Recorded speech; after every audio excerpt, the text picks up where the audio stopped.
अस्सलाम वालेकुम। मेरा नाम डॉक्टर फरताश है और मैं बुनियादी तौर पे एक यूरोलॉजिस्ट हूँ। मैं college of physicians and surgeons का फेलो हूँ और आज जिस मौजू पे मैं आपके लिए ये वीडियो बनाने जा रहा हूँ वो बुनियादी तौर पे हमारी ग़िज़ाई एहतियातें, हमारी ग़िज़ाई हैबिट्स कि हम जो खाते हैं वो आदात और उसका हमारे जिस्म पे नताइज या उसके हमारे जिस्म पे असरात क्या मुरतब हो सकते हैं और हमें क्या क्या ग़िज़ाई एहतियातें करनी चाहिए या करनी ज़रूरी हैं ताकि हम एक हेल्दी लाइफस्टाइल गुजारें। ऑब्वियसली मेरा जो फोकस है वो यूरोलॉजिकल डिजीज़ के लिए है और जो आपको मसाइल यूरोलॉजी में दरपेश आ सकते हैं मैं उस पर फोकस कर रहा हूँ।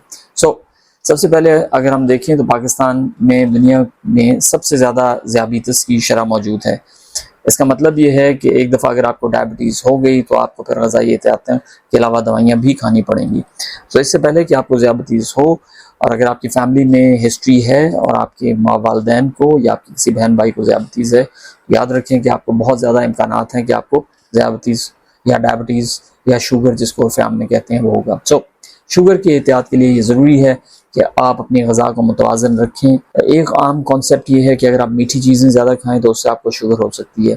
इसमें कोई दो राय नहीं है कि अगर आप मीठी चीज़ें ज़्यादा खाएं तो उससे आपको शुगर हो सकती है, लेकिन वो क्वांटिटी में खाएं। मतलब ये है कि अगर आप कोल्ड ड्रिंक्स ज़्यादा पीते हैं तो उसमें शुगर की मिकदार बहुत ज़्यादा है, लेकिन कार्बोहाइड्रेट्स का बिलअमूम ज़्यादा इस्तेमाल आपको शुगर की तरफ ज़्यादा लेके जा सकता है। और कार्बोहाइड्रेट्स का मतलब है चावल, रोटी, डबल रोटी, ये तमाम चीज़ें। अगर आपको एक दफ़ा शुगर हो गई है तो आपको हर 3 महीने के बाद अपना चेकअप लाजमी करवाना है।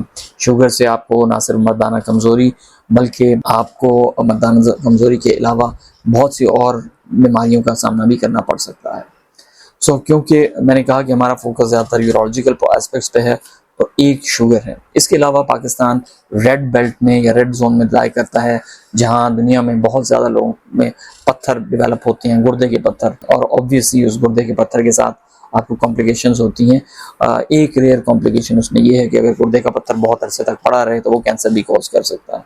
लिहाजा मैं अपने पेशेंट से बार बार यही कहता हूँ कि आप नमक कम इस्तेमाल करें, आपको मुतवाज़न ग़िज़ा, पानी का मुनासिब मिक़दार में इस्तेमाल और आपको डेली वर्जिश, हेल्दी लाइफस्टाइल, फल और सब्ज़ियाँ ज़्यादा, ये तमाम चीज़ें हैं। अगर आप कॉफ़ी ज़्यादा पी रहे हैं, चॉकलेट ज़्यादा इस्तेमाल कर रहे हैं, अगर आपको गोश्त ज़्यादा पसंद है और आप की ग़िज़ा में नमक और गोश्त का इस्तेमाल ज़्यादा है तो उससे आपको गुर्दे के पत्थर होने के बहुत ज़्यादा चांसेस हैं। इसी तरीके से ये याद रखें कि जो लोग हेल्दी लाइफस्टाइल की तरफ रहते हैं, मतलब वो बाकायदा वर्जिश करते हैं या वो उनकी सेडेंटरी हैबिट्स नहीं है, वो ज़्यादा देर बैठने का काम नहीं करते, तो उनके लिए ये बहुत ज़रूरी है कि वो एक मुतवाज़न ग़िज़ा पे भी जोर रखें। और उनमें जो लोग वर्जिशें करते हैं उनमें ये कम एहतमाल है कि वो बीमारियों के साथ उनका वास्ता पड़ेगा बनिस्बत उन लोगों के लिए उनसे जो मोटापे का शिकार हैं या वो सारे दिन बैठे रहते हैं। मेरी एक एडवाइस लोगों को ये भी होती है कि अगर आपका काम डेस्क पे है तो आप स्टैंडिंग डेस्क बनवाएं जिससे आपको 4 से 6 घंटे रोज़ाना खड़ा रहना पड़े। वो आपके लिए ज़्यादा हेल्दी है बनिस्बत कुर्सी पे बैठने के। इसी तरीके से मेरे पास जो बांझ जोड़े आते हैं, जो मर्द आते हैं जिनकी मनी जो है वो कमज़ोर है या उसमें मोटिलिटी कम है या उनमें स्पर्म की मिकदार कम है, तो मैं उनको भी ये एडवाइस करता हूँ कि आप डेली खुश्क मेवाजात ज़्यादा खाएं। और कुछ रिसर्चेस ये शो करती हैं कि चीनी अगर आप उसमें कम कर दें अपने डाइट में, मीठे की मिकदार, तो आपको आपके जो स्पर्म्स हैं उनकी हेल्थ बेहतर होने के ज़्यादा चांसेस हैं। ये एक मुख्तसर जो जायज़ा है जो मैंने आपको बहुत एक वसी टॉपिक है जिसको मैंने एक छोटा से उसे में बंद करने की कोशिश की है। एक हेल्दी लाइफस्टाइल, अगर मैं सबको चीज़ों को एक जिस्ट बनाऊँ तो ये है कि एक हेल्दी लाइफस्टाइल, पानी का मुनासिब मिक़दार में इस्तेमाल। इसी तरीके से ख़वातीन को जो यूटीआईज़ होते हैं और यूरिनरी ट्रैक्ट इन्फेक्शंस बार बार होते हैं तो उसके लिए मैं उनको बताता हूँ कि आपने पानी ज़्यादा पीना है। जब आप अपने शौहर से मिलें तो आपने फ़ौरन वॉशरूम की तरफ जाना है और पेशाब करना है।